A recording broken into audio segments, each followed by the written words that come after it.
Good morning students, class 11 Hindi medium, subject chemistry और topic हमारा continue कर रहे हैं हम चैप्टर 13 में एल्काइन के गुणधर्म। पिछले पार्ट्स में हमने इस एल्केन, एल्कीन और एल्काइन के बनाने की विधियां पढ़ी थी, उसी को आगे कंटिन्यू कर रहे हैं। आज हम पढ़ेंगे एल्काइन के गुणधर्म। अब गुणधर्म, इसके भौतिक गुणधर्म और रासायनिक गुणधर्म क्या क्या है, तो सबसे पहले अपन बात करते हैं इसके भौतिक गुणधर्मों की। एल्काइन के भौतिक गुणधर्म क्या है? तो कार्बन यानी कि एल्काइन का जो प्रथम तीन सदस्य हैं C2, C3 और C4, इसका मतलब ये हुआ एथाइन, प्रोपाइन और ब्यूटाइन। ये जो प्रथम तीन सदस्य हैं एथाइन, प्रोपाइन और ब्यूटाइन, ये गैस अवस्था में पाए जाते हैं। किस अवस्था में होते हैं? ये गैसीय अवस्था के अंदर, ठीक है, मतलब गैस अवस्था में पाए जाते हैं। तीन सदस्य हो गए आपके एथाइन, प्रोपाइन एंड ब्यूटाइन। ये तीनों गैस अवस्था में पाए जाते हैं। इसके अगले आठ का मतलब हो गया C5 से लेकर C6, C7, C8, 4, 9, 10, 11 एंड 12, 1, 2, 3, 4, 5, 6, 7, 8, यानी C5 से लेकर C12 तक ये जो सदस्य हैं जिनमें कार्बन की संख्या 5 है, 6 है, 7 है, ठीक है ना, यानी कि पेंटाइन, हेक्साइन, हेप्टाइन, ऑक्टाइन, इस तरीके से यहां तक के जो सदस्य हैं वो द्रव अवस्था में होते हैं। ये द्रव अवस्था में पाए जाते हैं और हमने जनरली देखा है सभी के अंदर, जैसे एल्केन में देखा, एल्कीन में देखा और एल्काइन में देखा अपन ने, जैसे जैसे नंबर ऑफ कार्बन बढ़ेगा, कार्बन की संख्या बढ़ेगी, वैसे वैसे द्रव से गैस से द्रव, द्रव से ठोस हम आगे बढ़ते हैं। तो यहाँ पे पहले गैस था, अब ये अगले 8 सदस्य जो है द्रव अवस्था में पाए जाते हैं। फिर इससे आगे के C12 से आगे के, मतलब C13 से लेकर आगे तक कंटिन्यू, ये सदस्य होते हैं ठोस अवस्था में। ये ठोस अवस्था में पाए जाते हैं। आगे बात करें रंग की अगर, तो इनका रंग, ये रंगहीन होते हैं। सभी जो एल्काइन है वो रंगहीन होते हैं, रंगहीन होते हैं, इनका कलर नहीं होता, पानी जैसे नजर आते हैं ये। और गंध की बात करें तो प्रथम सदस्य जो एथाइन है वो गंधयुक्त होता है, अभिलाक्षणिक गंध पाई जाती है इसमें, जिससे कि अपन पहचान सकते हैं कि ये एथाइन है।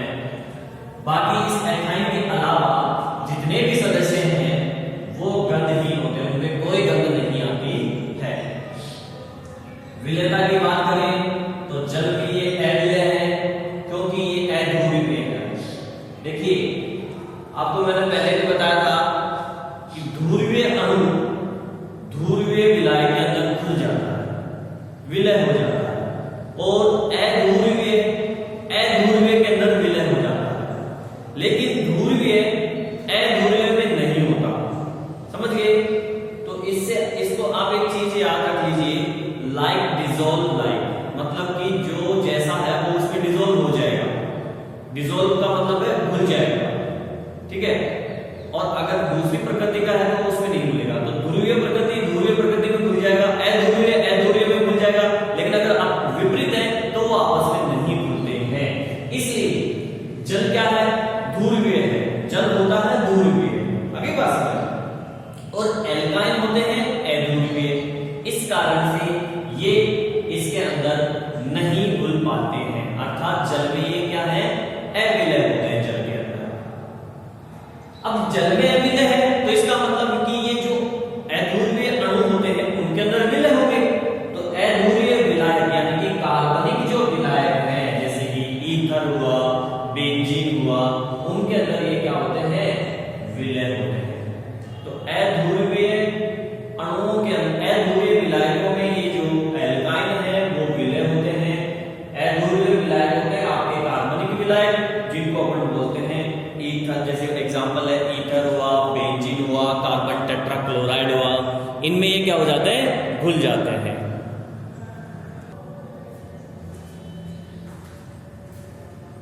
भौतिक गुणधर्म में हम बात करें अगर गलनांक की, क्वथनांक,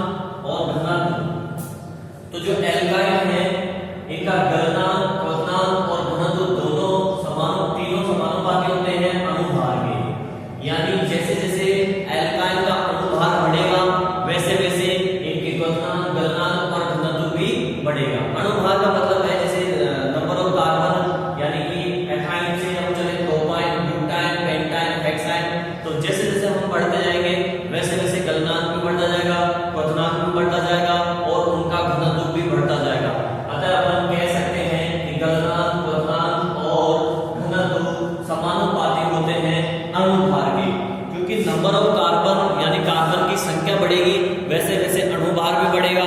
ठीक है, अणुभार बढ़ेगा तो उसका घनत्व, क्वथनांक और गलनांक भी बढ़ेंगे। अब हम बात करते हैं रासायनिक गुणधर्म। एल्काइन के रासायनिक गुणधर्म क्या होते हैं? रासायनिक गुणधर्म मतलब कि किससे क्रिया करके ये क्या यौगिक बनाते हैं, किस कैसे बनाते हैं। तो सबसे पहला गुणधर्म है हाइड्रोजन का सहयोग। जैसा कि आपको पता है हेडिंग में लिखा हुआ हाइड्रोजन का सहयोग, अर्थात हम यहाँ पे हाइड्रोजन का सहयोग करेंगे।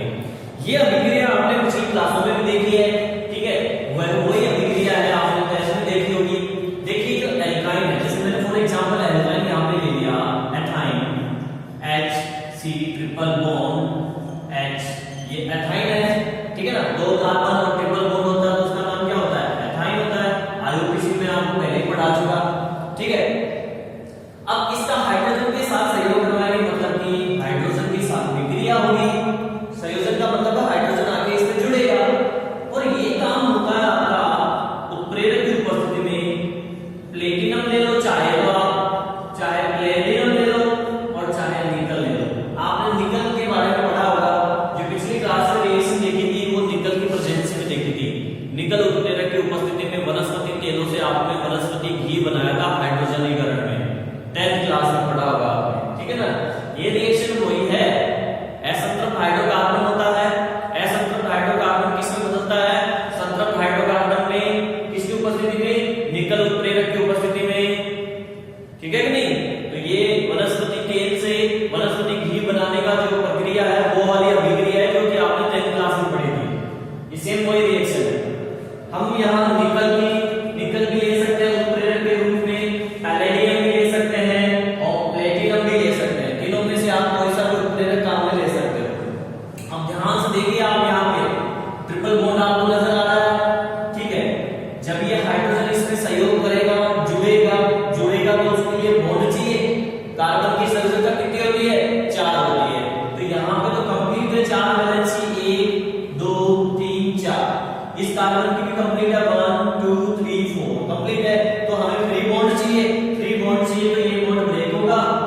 इस बॉन्ड को क्या करोगे आप? ब्रेक करोगे। जब ब्रेक करोगे तो क्या हो जाएगा? ये HC double bond C H, half bond यहाँ पे आ गया।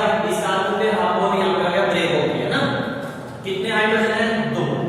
एक हाइड्रोजन इस कार्बन पे जाके जुड़ेगा और एक हाइड्रोजन इस कार्बन पे जाके जुड़ेगा, तो ये जुड़ जाएगा H। ठीक है, तो एल्काइन से क्या बन गया? एथीन। एथीन हो गया, डबल बॉन्ड आ गया। आगे बात समझ रहे? अब देखो क्या होगा, आगे कंटिन्यू होगी रिएक्शन। फिर से हाइड्रोजन मॉलिक्यूल से रिएक्शन करवाएंगे, यहां करवा देते हैं H। ठीक है, फिर बॉन्ड ब्रेक होगा क्योंकि हमें बैलेंसिंग चाहिए ना हमको। फिर से एक बॉन्ड ब्रेक होगा तो ये पाई बॉन्ड ब्रेक हो जाएगा। पाई बॉन्ड ब्रेक होता है क्योंकि पाई बॉन्ड क्या होता है? वीक होता है। किससे? सिग्मा बॉन्ड से। पाई बॉन्ड सिग्मा बॉन्ड की बात कर चुके हम चैप्टर 4 में। जिन स्टूडेंटों को पता नहीं है वो वहां पे वीडियो देख लें। तो यहां से पाई बॉन्ड ब्रेक हो गया। पाई बॉन्ड ब्रेक हुआ तो क्या हुआ? ये HC single bond H half bond यहां, हाफ बॉन्ड यहां, एक H यहां पे जुड़ेगा, एक H यहां पे जुड़ेगा, एक H आ गया और एक H आ गया। क्लियर? तो अब सिंगल बॉन्ड हो गया कार्बन कार्बन के बीच में, मतलब ये क्या हो गया? एल्केन। तो हमने स्टार्ट किया एथाइन से, एथीन गया और फिर एल्केन का निर्माण हुआ। तो हाइड्रोजन का सहयोग करने से हम जो है एल्काइन से एल्केन का निर्माण कर सकते हैं। और ये काम होता है निकल या पैलेडियम या प्लेटिनम की उपस्थिति में। आगे बात समझें। चलो नेक्स्ट अभिक्रिया की बात करते हैं। दूसरा गुणधर्म, रासायनिक गुणधर्म है हैलोजन का संयोजन। किसका संयोजन? हैलोजन का संयोजन। तो देखिए नेक्स्ट अभिक्रिया,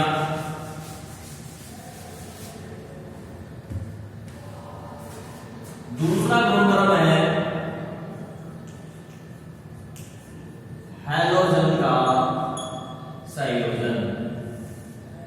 हैलोजन का संयोजन, अब हैलोजन क्या होते हैं? तो हैलोजन आपको पता है, हैलोजन ये होता है फ्लोरीन, क्लोरीन, ब्रोमीन और आयोडीन। ग्रुप नंबर कौन सा है? ये 7वां ग्रुप नंबर है। ठीक है, आवर्त सारणी के अंदर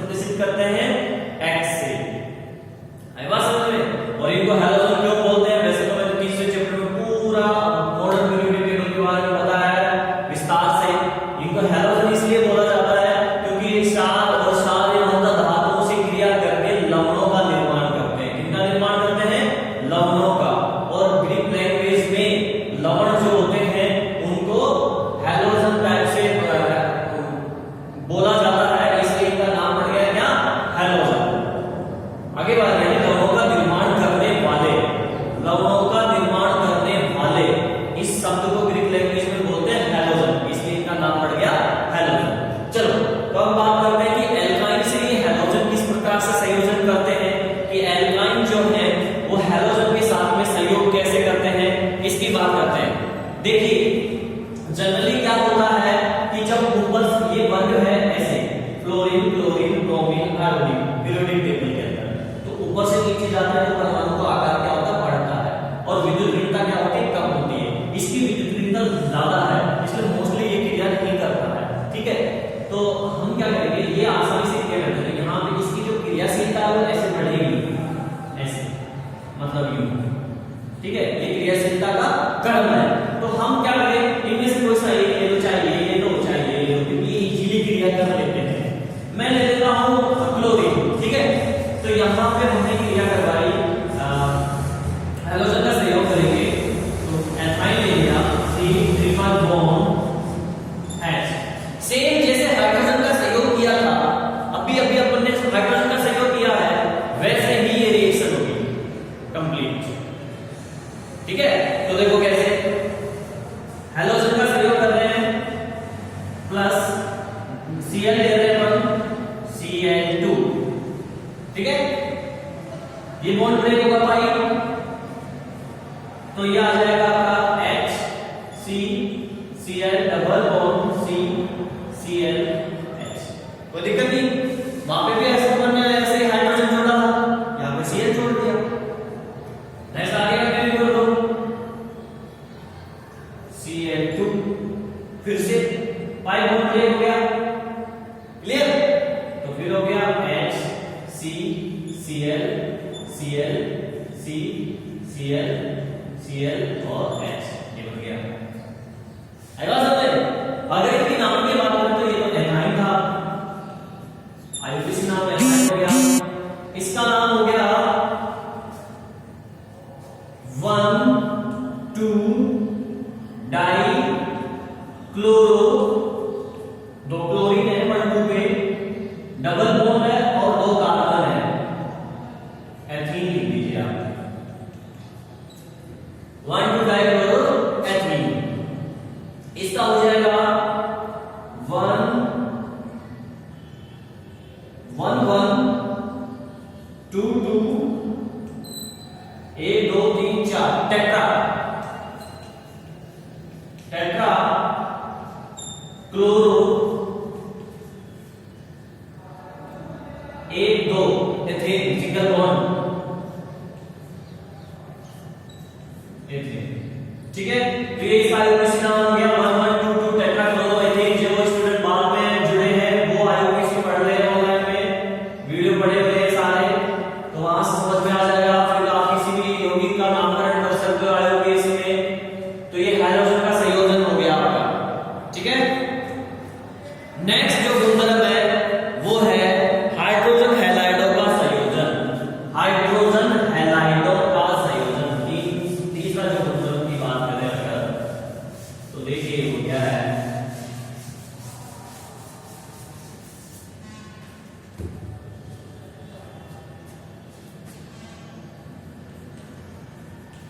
हाइड्रोजन हैलाइडों का संयोजन। 3 नंबर हाइड्रोजन हैलाइडों का संयोजन। हाइड्रोजन हैलाइडों का मतलब ये हुआ कि हाइड्रोजन का भी संयोजन होगा और हैलोजन का भी संयोजन होगा। अब हाइड्रोजन हैलाइड होते कौन से हैं, तो जो खनिज लवण है, जैसे for example HF, HCl, HBr, HI, ये हाइड्रोजन हैलाइड है। जब हैलोजन हाइड्रोजन से क्रिया करते हैं और जो यौगिक बनता है उसको हाइड्रोजन हैलाइड बोलते हैं। फॉर एग्जांपल अभी यहाँ पे मैंने हैलोजन लिखे थे, अब जब वो हाइड्रोजन के साथ में जुड़ेंगे तो क्या बनेगा, HF, फ्लोरीन जुड़ेगा तो HCl, HBr, HI, इसका नाम तो आपने सुना ही होगा, HCl हाइड्रोक्लोरिक अम्ल। ठीक है ना, ये हो गया हाइड्रोजन ब्रोमाइड, ये हो गया हाइड्रोजन आयोडाइड, ये हो गया हाइड्रोजन फ्लोराइड। सेम क्रियाशीलता का ऑर्डर भी वही है जैसा भी मैंने आपको बताया, अधिक क्रियाशील ये होगा, ये उससे कम, ये उससे कम और ये बहुत कम। ठीक है, तो अपन को अभिक्रिया में जनरली क्या ले लें, ये ले लो, ये ले लो, मैं ये ले लेता हूं इस बार HBr। आगे बात समझिए, तो अब HBr यानी हाइड्रोजन का भी सहयोग होगा और हैलोजन का भी सहयोग होगा, इसलिए हमने इस अभिक्रिया को बोला हाइड्रोजन हैलाइडों का संयोजन। ठीक है, पहले तो मैं एक सिंपल रिएक्शन बता देता हूं, एथाइन की CH ट्रिपल बॉन्ड CH क्रिया करवाई HBr की। इस अभिक्रिया के अंदर देखिए आप, यहां पे ट्रिपल बॉन्ड है, क्लियर? तो एक कोई पाई बॉन्ड ब्रेक करेंगे। तो यहां जब आप पाई बॉन्ड ब्रेक करोगे, ये कर दिया, किसी भी जगह पे आप हाइड्रोजन जोड़ दो, हाइड्रोजन मैंने यहां जोड़ दिया, सपोज किया, या फिर यहां जोड़ दो, तो आप जैसा चाहे वैसा कर लीजिए। ये यहां जोड़ दिया, ये यहां जोड़ दिया इस कार्बन से, तो क्या हो जाएगा ये आपका, ये हो जाएगा HC, यहां पे हाइड्रोजन आ गया डबल बॉन्ड C H, और यहां आ गया Br। ठीक है, आगे क्या समझे? HBr जुड़ गया, जुड़ा नहीं? इसको आगे और कंटिन्यू कर लेंगे, जैसा आपने पहले किया था अभी थोड़ी देर पहले, वैसे ही सेम सारा प्रोसेस तो एक ही है। जैसे हाइड्रोजन जोड़ा, जैसे क्लोरीन जोड़ा, वैसे HBr जोड़ना है। HBr फिर से जोड़ दिया, फिर से पाई बॉन्ड ब्रेक हो गया, तो ये हो गया HC H H Br and Br। आगे बात समझे? अब जो इसका दूसरा एग्जांपल मैं बताने जा रहा हूं, उसको ध्यान से देखिए। हमने वो एग्जांपल पहले भी यूज किया है एल्कीन के अंदर, और यहाँ एल्काइन में भी कर रहे हैं ये एग्जांपल यूज, क्योंकि ये नियम यहाँ पे भी लग रहा है और ये नियम वहां पे भी लगा था, और ये नियम आपको 12th में भी मिलेगा। इंपॉर्टेंट चीज है, यहाँ पे तो एथाइन लिया हमने, ठीक है? इस एथाइन के अंदर इस कार्बन पे और इस कार्बन पे दोनों पे हाइड्रोजन की संख्या बराबर है। लेकिन अगर मैं इसकी जगह दूसरा एग्जांपल लूं, जैसा कि मैं आपको बताने जा रहा हूं, मान लीजिए मैंने एग्जांपल ले लिया यहां पे प्रोपाइन का CH3CH ट्रिपल H नहीं आया ट्रिपल बॉन्ड में, ट्रिपल बॉन्ड CH, हाँ ठीक है, प्रोपाइन ले लिया। अब यहां पे हाइड्रोजन हैलाइड जो जुड़ेगा HBr, ये नियम है जिसको बोलते हैं मार्कोनिकोव नियम। क्या बोलते हैं? मार्कोनिकोव।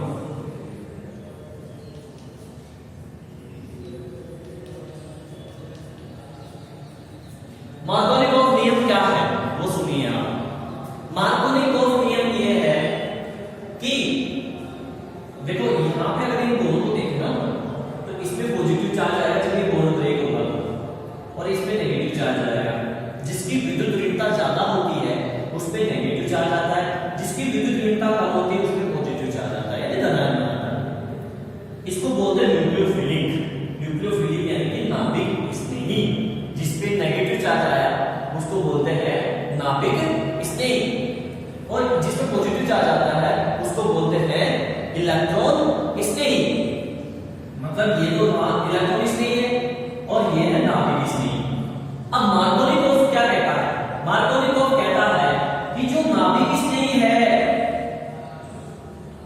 नाभिक स्नेही, नाभिक से प्यार करने वाला, ये उस कार्बन पे जाके जुड़ता है जिस कार्बन पे हाइड्रोजन की संख्या कम होती है।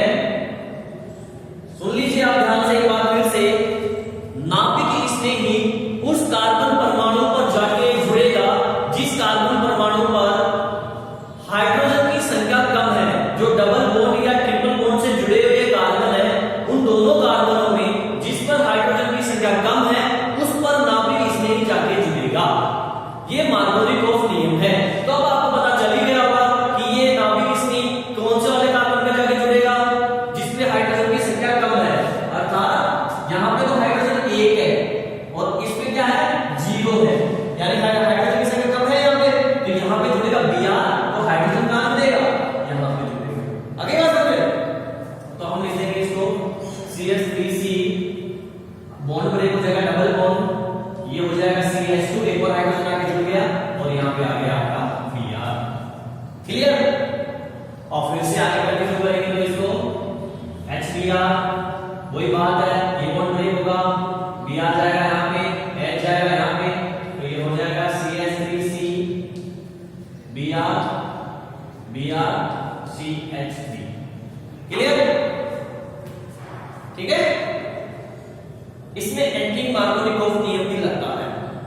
एंटी मार्कोनिकोव नियम कब लगता है? एंटी का मतलब है विपरीत, और वो विपरीत कब लगेगा? जब हम यहां पे पेरोक्साइड की उपस्थिति लेंगे। ठीक है, एंटी मार्कोनिकोव नियम यानी विपरीत मार्कोनिकोव नियम क्या है?